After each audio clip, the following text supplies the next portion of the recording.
Hi,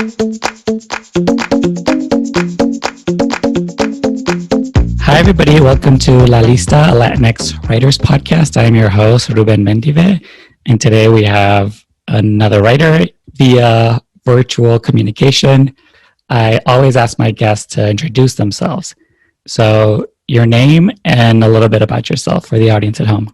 My name's Natalia Provatas. I'm an LA native, and I'm a TV writer, and I also write personal essays on the subject of the body, cancer, identity.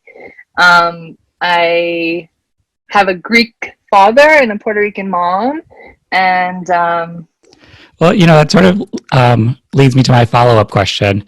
Is I ask people where they're from. So I like to know like where you're from, where your family's from, just sort of like a history of your family. Sure. So my dad came over to LA when he was 18 to go to college. He's from Athens. My mother was born in New York, and she lived in Puerto Rico for a little bit of time, and then eventually her family settled in California. I grew up in Huntington Park, California, and then we eventually moved to Downey, California, which isn't too far away, and so that's where I spent most of my time until I moved out of the house. Got it. And do you know sort of what brought your parents to California? I think at the time, California in the 70s and 80s, for my dad, his brother had already lived here and he was an established hotelier, so he ran a hotel here in downtown LA, and I think he came to live with them, and he originally wanted to be an airline pilot, so he got into USC, and then eventually he had my sister, and he couldn't really afford to pursue that dream, so he got into the restaurant business, and he's owned a restaurant in Inglewood's Leimert Park area for about since the 70s. So yeah. Yeah. And is it still there? Can you shout it out? Yeah, it's Burger Palace number 1 and 3. He used to own number 2, but they sold it. In fact, he told me that he tried to have some sort of relationship with the guy, and the guy was like, fuck off. But yeah, number 1 and number 3, they make amazing chili cheese fries. He goes by Tony for some reason in that neighborhood, even though his name is Costa. So you can shout out to Tony and go get some chili cheese fries. Right. I was hoping for a Greek restaurant. You know what? Greeks rarely open Greek restaurants. They're all about that greasy burger stand. Yeah, because I'm from Chicago, so we have a lot of Greek food. Yeah. We have a whole Greek town. So I'm very familiar, but I've been looking for good Greek food in LA, so I'll keep looking. Yeah, I have yet to find one that's as good as being in Greece, which is, I know, very yeah. That's very snobby to say, but it's true. And what about your mom? What does she do for a living? So my mom, she's a stay-at-home mom. She also helps my dad with his bookkeeping, and she's kind of very multi-talented. My mom's side of the family have natural ability in anything. They can paint just from their eye. They're really good at construction. They come from a very creative family. So she, growing up, even though she was a stay-at-home mom, we did a lot of creative activities. I remember when I was in elementary school, we had to wear uniforms, and she, instead of buying the uniform at the store, she made our own. So I had plaid blue and yellow uniform pants. So yeah, she's super creative. And I say I'm newish to LA, even though I've been here 6 years, but I don't know anything outside of LA. So what is Huntington Park, Downey area for someone that's never been there? So Downey reminds me a lot of Burbank. It's suburban. There was an article in the LA Times that called it the Mexican Beverly Hills, because a lot of middle class, upper middle class Latinos settled there. Huntington Park actually used to be a white neighborhood, and eventually it became a Latino neighborhood, and that's where I was until I was in about 7th grade. And I'm really curious about how people grew up. So how would you describe your household when you were a kid and your family? My household, because we're such two bold cultures, it was this, I don't want to say culture clash, but it was definitely this very present Greek culture and a very present Latino culture, and it was loud, and My family really loved storytelling, so anytime we got together, you'd hear the same old like classics over and over and over, and boisterous. And we always got together for like Easter and Christmas. And my dad, his family's still in Greece, so we only saw his older brother, and he really fit well into my Latino family. They loved him. And I want to get a sense of like, did you have like a big extended family community here? Like, because it seems like both your parents were transplants. So like, what was that like? So most of my extended family were on my mother's side. So we had a lot of cousins, and I would spend the night at my grandmother's house, and she lived, my grandmother, my grandfather, and then my aunt and her kids lived there. So like that sort of was the hub. And I would spend the night there. And yeah, most of my family had settled in Los Angeles. My dad's family, unfortunately, stayed mostly in Greece. And so we would visit them, but his older brother married a Puerto Rican woman also. So they sort of became our extended family as well. And I always like to get a sense of like people in high school, like middle school, high school. So I always ask, who were you at that time? Who were you pretending to be? And how did people see you? I was such a dork. Like, I cringe when I think about myself just because I was so insecure and so dorky and so not comfortable in my skin. And I remember like trying on like basically drag, junior high drag, where I was like, oh, I'm going to be a break dancer now. And I would go to the thrift shop and like buy breakdancing outfits, but I didn't know how to break dance. And then I was like, you know what? I think I'm going to try goth. And I would go to like Wet Seal and get like a choker. I just couldn't find who I was, and I didn't really feel good about myself. And so a lot of junior high and high school was sort of trying not to be seen while trying to figure out who I was. What did you do after high school? I always ask people like, what was the plan after high school? Did you know? You know, it's funny. My parents have always been very encouraging of a creative career. I wanted to be a writer and in the performing arts since high school. And they were so encouraging. And like my dad would clip out articles from the calendar section in the LA Times about like different writers and directors, but they really didn't know how to give me practical knowledge of like, okay, these are the schools you should think about. These are the extracurricular activities. Let's study for your SATs. So my plan, I didn't have a plan after high school. I sort of went to community college, and then I bounced around from job to job. And my intention was always to transfer to a bigger university, and I always got a job that was really cool. Like I got hired as a nanny for a movie producer, and I was like, oh, that's going to be a good experience. Let me put off college. And then from that, I got hired at DreamWorks Animation, and I'm like, okay, well, I'm going to again put off college and just follow that trajectory. So it was a lot of kind of going with like the next best thing.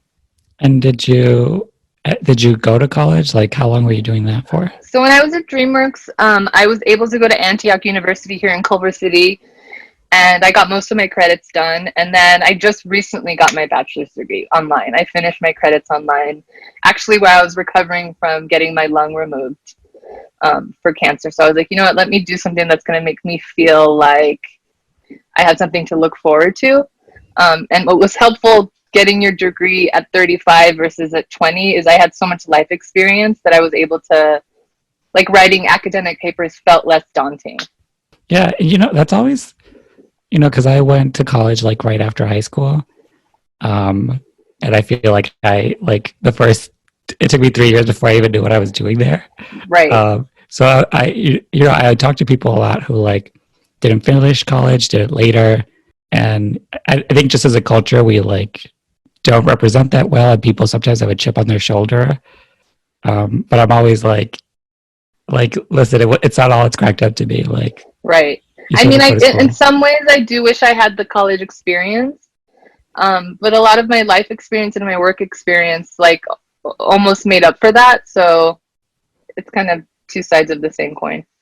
Yeah. And where did your like university offer like an online course, or did you go somewhere separately for that?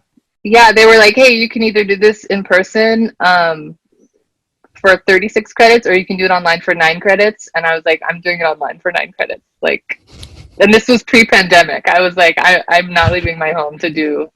And can you sort of talk about your university? Because I know a couple of people that have been there, but I don't know a ton about it. So like, how would you describe it to someone? You know what? I have a weird mixed feeling because part of me feels like it's corny, like it's one of those like online schools. But the quality of teachers are so high and so good, and there is something about going to school with people from different ages and backgrounds. It just sort of enriches your outlook and your experience in the class. And it's just like, at least when I was there physically, it was like basically a bunch of conference rooms, and there was Mhm. like maybe 10, 15 people in the class studying whatever the topic was. I've, I know where the campus is, and it feels very like office building. Yeah. So yeah, not super traditional, the experience. And were like the people there around your age, or what's like the makeup? Honestly, I feel like most of the people were adults. It was a lot of adults either completing a master's or start going back to school for their bachelor's. I met a few people who were writing a book, so they were sort of there to kind of flesh that out. And I am curious about like sort of where the writing came in for you, because you sort of mentioned that your parents knew that there was something of an interest for you. So like, where did that stem from? Like, can you follow the through line of that? Sure. So what's funny is like I was in drama in junior high and high school, and I didn't even know that there was a writing job. Like I didn't even know that there was other careers that existed in film and TV aside from being an actor, because that's really all that we saw. Um, and so the first time I felt like, whoa, I could be a writer is we had to write our own monologues to audition for the school play in my senior year. And I wrote this like really funny monologue, and everyone's like, wow, where'd you find that monologue? It wasn't in any of the books. And I'm like, oh, I actually wrote it. And they're like, you're funny. That's really, you should keep doing that. And that was the first time that I'm like, oh, maybe there's something to this. And then from there, I just started like taking writing classes and listening to podcasts and trying to study comedians, like every sort of form of writing I self-educated myself on. But it wasn't until I got to DreamWorks that I was like, oh, writing actually is a big career, and like there's structure and there's stuff to all of this. So that's sort of the through line. And then I started taking classes at Writing Pad, and every step of the way I had a goal. Like my goal at Writing Pad was like, I need a mentor. I need someone who can really like work with me day to day. So I got a mentor. And then it became, okay, I'm really interested in personal essay writing. I'm going to take a class on personal essay writing, and I want to get published. So then I hit that goal. And now ever since, it's been like, okay, I want to be a TV writer. What does that entail? I have to learn structure. I have to learn ideas. I have to get into these fellowships. So I started sort of building my goals from there. Mm-hmm. Well, so what sort of did you do at DreamWorks? So at DreamWorks, I started first just as a production assistant, and then eventually I got into the lighting department and editorial. And then from editorial, DreamWorks had opened their TV division, so I moved over to the TV division as a writer's assistant. And then sadly, I got laid off because our show got canceled. So that was sort of the end of my trajectory. What show? Do you mind saying what show it was? Oh my God, it was a show called Boo Earth Division, and it was based on a really bad movie that never came out. And it was meant to be like kind of a Scooby-Doo type show. And I worked with this amazing showrunner, Derek Dressler, who was at Disney originally. And what was cool about him is when I interviewed with him, he's like this giant, tall white man with long hair and a big beard. And I was like, just so you know, like if you want a brown woman in your writer's room, like I'm the girl, just sort of throwing like the last thing at the wall to see if that would work. And he hired me, and he's like, you're the only person we wanted. You just seemed really chill. And like that brown woman comment made me laugh. And I thought it was so important to have you in the room. And he was the kind of guy that he liked ideas from anywhere. In fact, his story was that he was a production assistant at Disney. He went up to Michael Eisner and like pitched a bunch of ideas, and Michael Eisner loved him. So he always would come out to our little like huddle where all the production staff worked, and he's like, listen, if you guys read the script and something bumps for you, or if you have a joke pitch it to me. Ideas come from everywhere. And that really, I think, set the tone for how I think of what a writer's room should be and how collaboration could be, because he was so, in a way, egoless. Like he didn't care that, oh, you're the production assistant in art, like if you have a good idea, tell me. And so that was really cool that he had that open door policy. Yeah. And can you sort of like just go through the responsibilities that you had just for the people that aren't really familiar with the job? Yeah, so in editorial, basically animation works with like a lot of assets, so everything is asset based.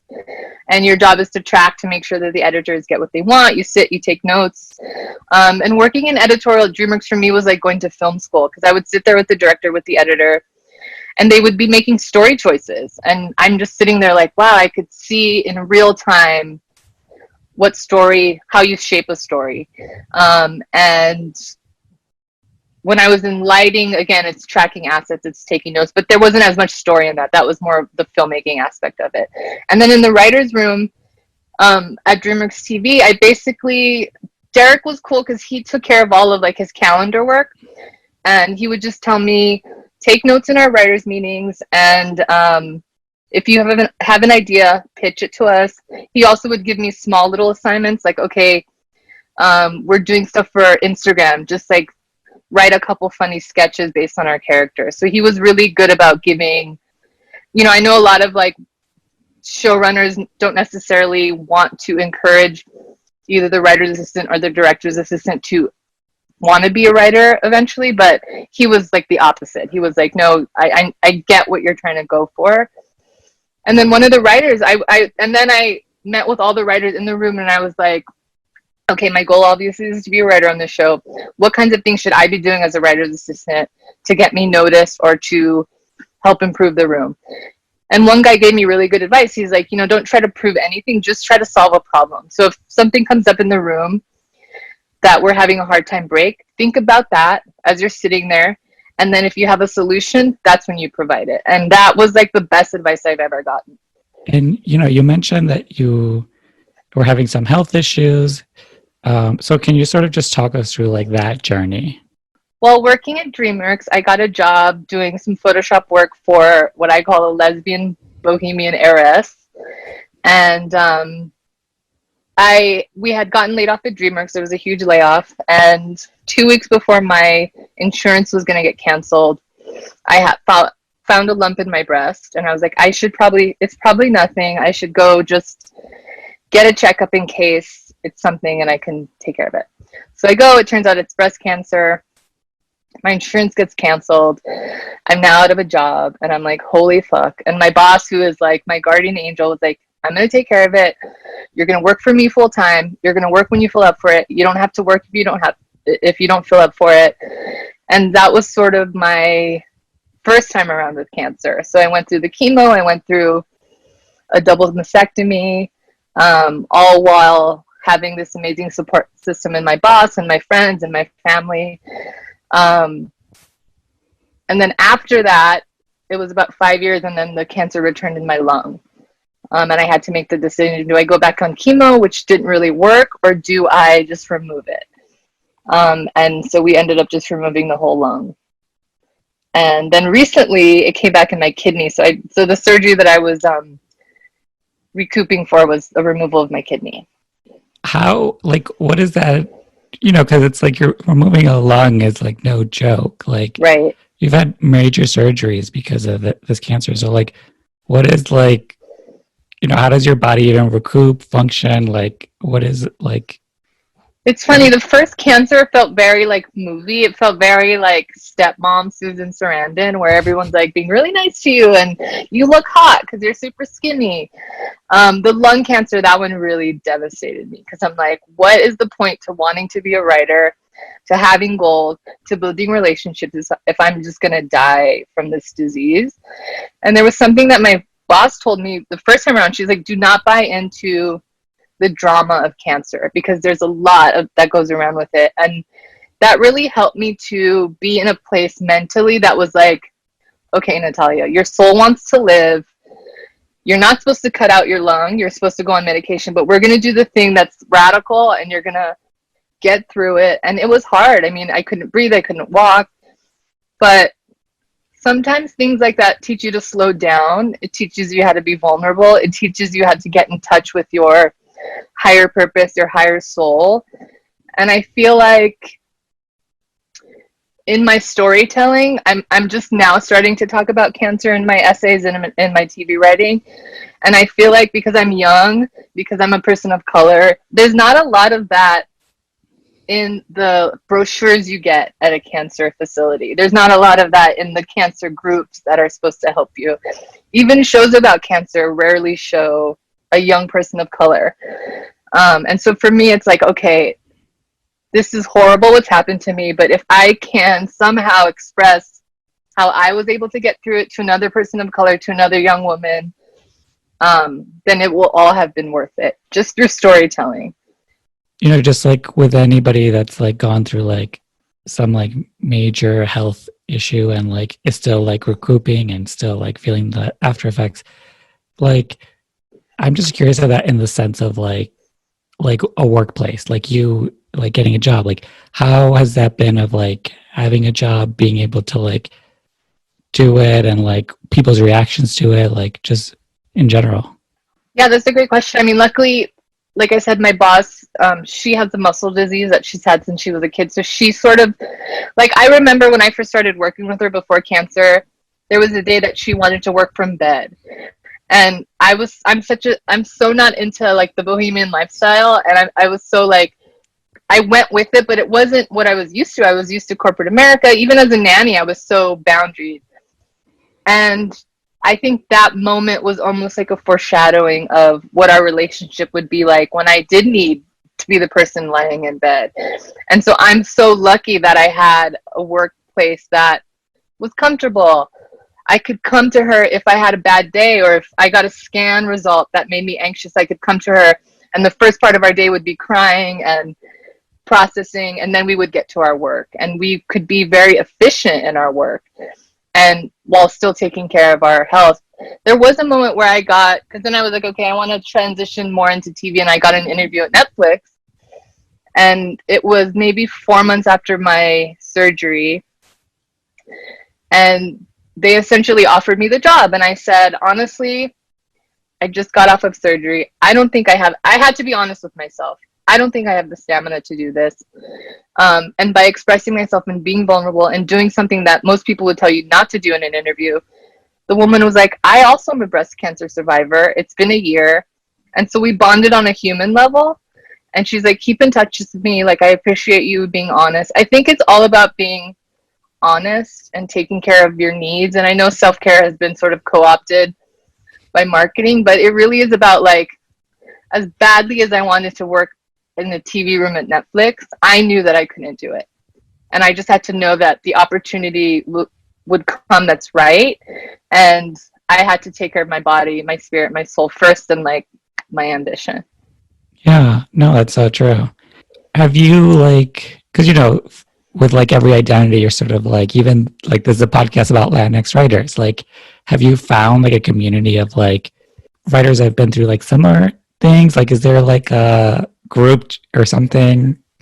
Gosh, you know, it's so funny. I'm in a Latinx group, and it's not so much that like there's other cancer survivors in there, but I think if you're an immigrant, if you're an outsider, if you're a marginalized community in this world, there's something about you that sort of just gets how fucking hard it can be, regardless of what that thing is. And so, like, yeah, it's been nice to have a community that's like, girl, like, we got you. I don't know what you're going through. I can only talk about my friend so-and-so who has cancer, but like, we got you whatever you need. I actually don't relate as much to cancer survivors as I do to pregnant women. So anytime a friend of mine gets pregnant, I'm like, we have to hang out because we are essentially having the same symptoms, but you're growing a life, and that's so inspiring to me, as opposed to like, my body's trying to kill me. And you know, for writers, I am curious about like, is there like a through line to your writing? Like, do you see like the same themes popping up? You know, like, is there something that you feel like is unique to the type of stories you like to tell? Yeah, I'm noticing. I have a really hard time in my writing because I am half Greek and I am half Puerto Rican. I always want to represent. I always feel like if I'm just writing a story about a Puerto Rican protagonist, I'm leaving out my Greek side and vice versa. And so I'm trying to still find that balance. The things that keep coming up to me is like, my main character is always somebody who struggles with identity, which is true for me. Somebody who has to step into their power. Those are kind of themes that I'm finding to be true. Yeah, people who basically have to be pushed into their like greatness kind of thing. And I think I've always struggled with that, even as a kid. I wanted to ask, you know, because the way we got connected was through the Disruptors Fellowship. So I do want to know, like, what has been your experience of like trying to break in, like, and what attracted you to this fellowship? Breaking in is so hard. I've had so many close calls, whether it be in a writer's room and then I get laid off, or I get a meeting and they're like, it just didn't work. I've had really good luck with like having a nice network of friends, and they'll get a writing job and I'll be like, well, throw my name in the hat, and they're like, I can get you an internship. So it's always this sort of like near misses. What I love about fellowships in general is I love learning. I love the classroom environment. I love collaborating. I love getting notes. I love that experience. And with disruptors, I'm not only new to owning my Latinx identity, I'm new to owning my disabled identity. I mean, I have one lung. It's hard for me to go upstairs. On a hot day, it's hard for me just to walk and get the mail. So I had to really own that for myself. What's great about this fellowship is they have partnered with the Center of Cultural Power. It includes people who otherwise are not included in these other NBC, WB fellowships, like to be non-binary, to be disabled, to be undocumented or formerly undocumented. Like, those words are never mentioned. And it's so important to get those people into writers' rooms. And so that's been really great. And then the people running the fellowship, they represent who they're teaching. So like we have someone who's formerly undocumented, we have non-binary, and that's so important, I think, to be led by your own kind in a sense. So that's been really cool. I've interviewed a lot of Latinx writers, and I have noticed that for everyone, you know, claiming the identity, like sort of identifying as Latinx is a journey. So I am curious about like your journey for that.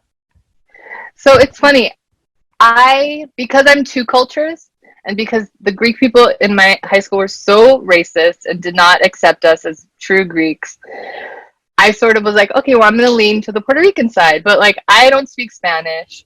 I had even my friends who were Latina or Latino say, oh, you don't speak Spanish, you're not a real Puerto Rican. You're not a Puerto Rican like the ones we see in Chicago or New York.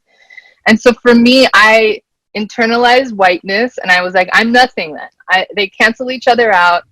I'm just going to just be this person, and I'm not going to claim either one because obviously I have no right to it. And a lot of the friends and people I were drawn to were people who were, like my best friend was Ecuadorian and Persian. And I was drawn to these people who basically had a like zeroed out identity because you don't know how to really balance it. It wasn't until Vida that I was like, oh, there is a spectrum. And like, I can own it any way that I want to own it. And I can be as Puerto Rican as I want to be. And that's authentic to me.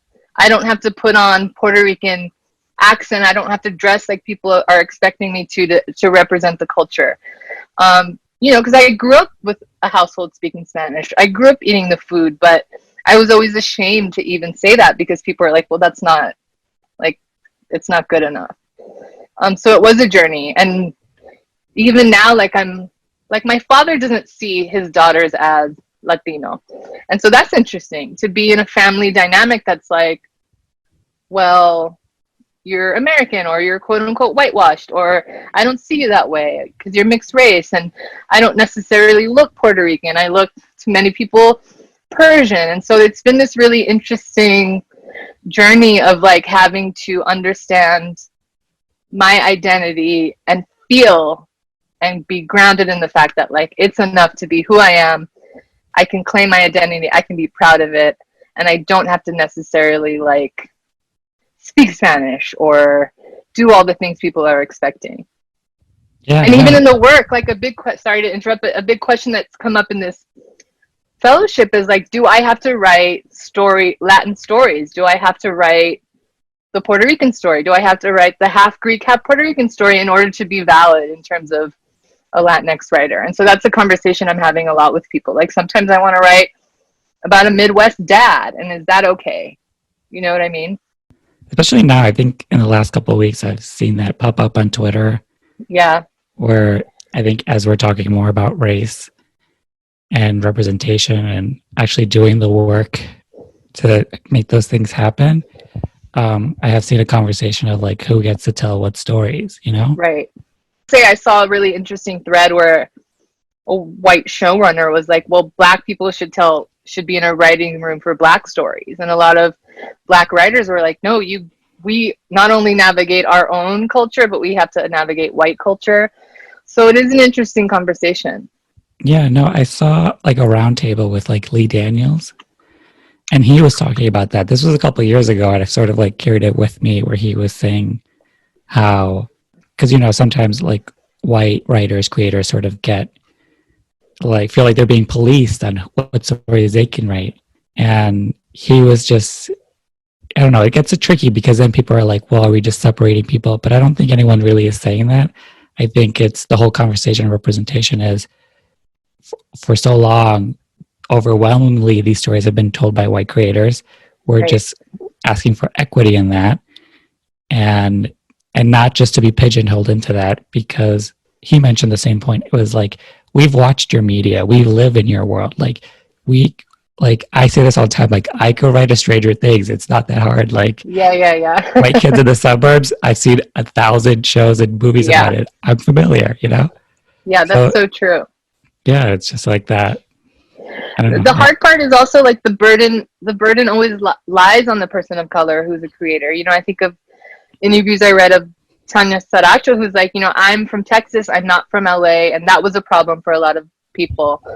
And so she did her best to include the community, but it's always like it's never good enough, it feels like, and that's such a burden I think that any Latinx or Black writer has to overcome among every other racist institutionalized thing that comes up. Yes, because I was talking to somebody about this with Tanya. It was like, well, if she said no, I'm not going to do Vida, then that show just doesn't exist. Right. Like we sort of have to get the opportunities when they come to us, because LA is a business. It is like a hustle. Like there's 1,000 different things that have to go right, and people have to say yes for them to come true. Right. And now look at like the people she's inspired, the writers' rooms that's been created, like the new writers that has brought up. And I think we definitely have to we can't try to be perfect, because if we try perfect in a system that's not made for us, it's like lose. It's funny, I've had some experience even in the art world, and a conversation about this comes up a lot. Like any artist who's Black or Indigenous or a person of color has to be perfect. Like there's no wiggle room in terms of being able to be critiqued as a person of color, as an indigenous artist, as a Black artist. But we don't grant that like to the white artists. You know what I mean? There's always wiggle room for them. And I think of something that Mindy Kaling said, which is like, you would never ask Steve Martin this question that you're asking me as an Indian woman, and it's so true. And I think in every form of art, there's this feeling of like, if you're going to come from a marginalized community, you have to be perfect, otherwise like it doesn't count. And that is something that sucks, and I hope that shifts in culture. Yeah, because I just think about like all the mediocre white people that are constantly being hired, and the bar is so high for us. I always joke like I just want mediocre Latinx folk to be hired. Like, can we just get that en masse? Like, please. Like, can we just be boring and mediocre and still get the job? I remember it's so funny. I took a class on, for these fellowships, you have to write a personal statement. And I took a class on it. It was an amazing class. It was run by this woman of color. And everyone in the room who was either Black or a person of color or a woman had to basically divulge their deepest, darkest trauma. So of course I'm like, I'm a cancer survivor. Someone else is like, oh my God, I worked in advertising, it was so racist. And this one guy shows up late, this mediocre white dude, he shows up late. He tells a story about how he used to eat rocks. And the teacher was like, oh my God, that's brilliant. You'd get hired right away. And everyone else looked at each other and we're like, we cannot wait till like our most mediocre story is what gets us hired. Absolutely. And you sort of mentioned, because you are for this fellowship, the Disruptors Fellowship, you mentioned that you're one of the disabled cohorts. Yeah. So like, what, like, similar to like your Latinx identity, like what was the journey to like claim that and like, have it be a part of you? I have to give a lot of credit to my boss who I disabled because of her disease, and she really is the one who showed me take it slow, ask for what you need. It's okay. Like, especially after my lung was removed, because that was really like the physical embodiment of it. And I had to walk slow. I couldn't talk as fast as I used to. I couldn't go up the stairs. So I had to ask people for help. And I found that people were very accommodating. And I remember we went as our company retreat to this lesbian retreat in Oregon. And there was like 65 to 85-year-old lesbians just like walking up the hiking trail. I was the last and youngest person behind. And I was embarrassed. I was like, oh my God, I can't keep up with them. I'm exhausted. I'm like tripping. And they were so nice to me. I mean, they were like, it's cool, like whatever you need. And I think people for me have taught me like right now for my surgery, my friends are doing a meal train for me and I feel guilty, but they're sort of teaching me like, no, we're going to help you. We're going to come together. This is something that's going to be helpful. And I think it's just, for me, it's a lot of like constantly radically accepting the fact that like I have limits. It's okay to be like, I can't go for a walk right now. I can't take my dog out for a walk. Let me ask my neighbor to do it for me. And it's okay. Like it's just every day I have to radically accept that my limitations are different than they used to be. You know, I'm curious about the writers that you admire. So I always frame this question as these could be heroes of yours, they could be peers. The way I frame it is like, who are you Instagram stalking? Just like creatively, like you don't know them, but you love what they're doing and you want to be their friend. So like, who are some of those people for you? I'm embarrassed to say that I wish I had more that I was like deeply connected with. I mean, for sure, the Beaters writers room, I followed every single one of those writers. I followed Tanya. I read, you know, every interview she did. I just felt so inspired that she created a room that a lot of Hollywood showrunners like, we can't do that. We don't know where they are. And she was somehow able to find them. And I thought that was so inspiring. I just started watching Watchmen on HBO and oh my God, it's like a masterpiece. And I'm just so interested to learn more about their process and their writer's room. I wish I knew more Latinx and Black showrunners that I admire, but Liz Fieldman and Dead to Me, I'm like obsessed with Dead to Me. I love that show so much. She again was able to do like a mostly women's writer's room. I'm acquaintances with a writer named Latoya Morgan, and she is incredible and she writes period pieces and she's just such an advocate for Black writers doing multi-genre stuff as opposed to just Black stories. So those are kind of the people that I'm always like taking their advice, following them on Twitter, reading what they have to say in an Instagram post. Like those are the people that are sort of inspiring me right now. Yeah. And then all the people in my writers groups, like there's so many amazing Latinx writers who are easily could write for a show, if not run a show. And so I'm in two groups and they're both like, they're so inspiring. Yeah. And I am curious of like, how did you find these people? How did you like build this group, you know, just for the people that feel like I started this whole podcast because as Latinx writers, we can sometimes feel so alone, like we're the only one of our kind. Right. So like, what was that journey for you to like network, build friendships, relationships?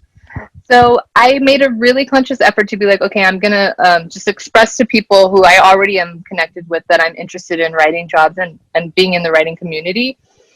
And after high school, I actually was in this summer program called Inner City Filmmakers, and it was a nonprofit that helps develop underprivileged or filmmakers of color to learn about the industry, get paired with mentors. And so I met a lot of people through there. And my friend Rosa, I expressed to her that if she knows of any kind of group or people who need writers, I would love to join them. So she hooked me up with a writers group she was in.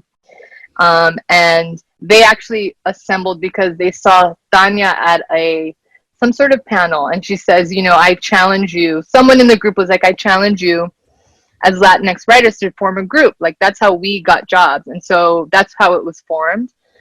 And then from that, a member put together a smaller group of all Latinx women, and so that's another group I'm in. Right. And is this? Wait, do I know Rosa? Rosa Navarrete. I think she was on your podcast. Yeah. Yeah, I do know her. She's so cool. She's so cool, and she's so well connected, and just like so generous. I love her. Yeah, very generous. Like, I feel like she needs to give herself more credit because I could not agree more. And Rosa, if you're listening, girl, like you need to like definitely be your own hype man. Yeah. Truly, I've always like she's like low key my hero. Yeah, you asked the question. That's someone that I admire because she's somebody who can navigate any form of art and writing with such passion and such heart and such good ideas. And she seems fearless to me. Like she's directing plays, she's in a play. Like it's really cool to see. Yeah, she's like the busiest person I know, and doing it with a baby on her arm the whole time. Oh my god, I know. We sort of covered this a little bit, but I am curious about like I've started asking this more now. It's like, when did you feel like you were first represented in media? And maybe this wasn't even like this is exactly like me, but you're like, oh, that's someone I identify with. Like I sort of see myself in this character.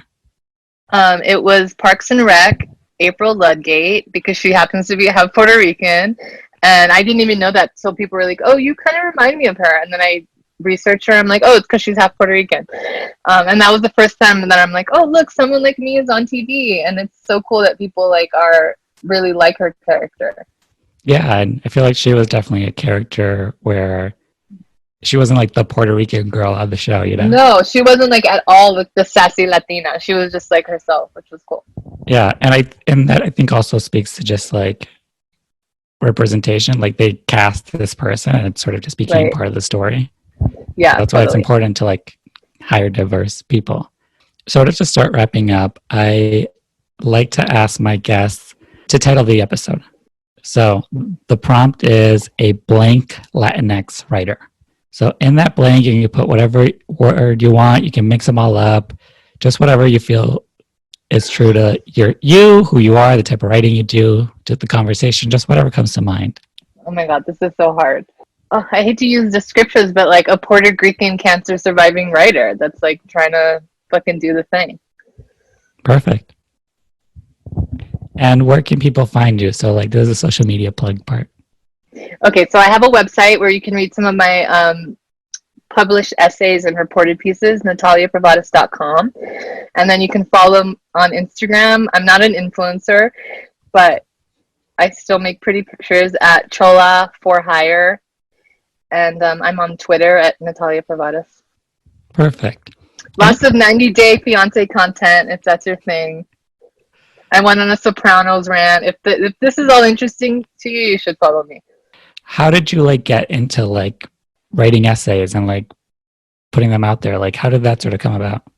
So I was like a hardcore fan of Writing Pad, and they offered a lot of personal essay writing workshops. So I took one with Taffy Brodesser-Ackner, who at the time was an emerging journalist, and now she's like this amazing award-winning New York Times profile writer.